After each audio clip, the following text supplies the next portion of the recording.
Des couples qui n'ont rien en commun. Il y en a plus que vous ne le pensez. Dans cet exercice, on considère E un ensemble fini de cardinal n et on va compter tous les couples AB où A et B sont deux parties de E disjointes. Fixons A une partie de E et notons K son cardinal.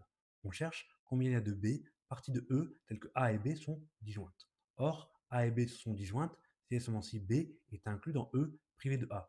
Si et seulement si B appartient à l'ensemble des parties de E privé de A.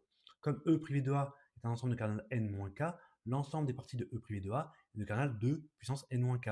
Ainsi, à A fixé de cardinal K, il y a 2 puissance n-k possibilités pour B. De plus, à K fixé, il y a K parmi n possibilités pour choisir A, une partie de E, à K éléments.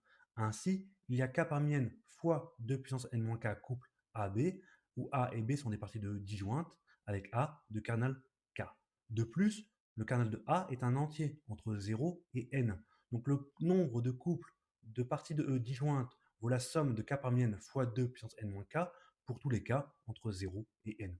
En faisant apparaître 1 puissance k, on reconnaît la formule du binôme Newton et on obtient 3 puissance n. On peut donc en conclure qu'il y a 3 puissance n couples formés de parties de E disjointes.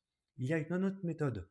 Pour créer un couple AB avec A et B de parties disjointes de E, à x fixé dans E, on peut choisir de mettre x dans A, ou de mettre x dans B, ou de mettre x ni dans A ni dans B. Et ces trois possibilités sont disjointes. Ainsi, à x fixé, il y a trois possibilités, et il faut faire ce choix n fois, d'où le 3 puissance n.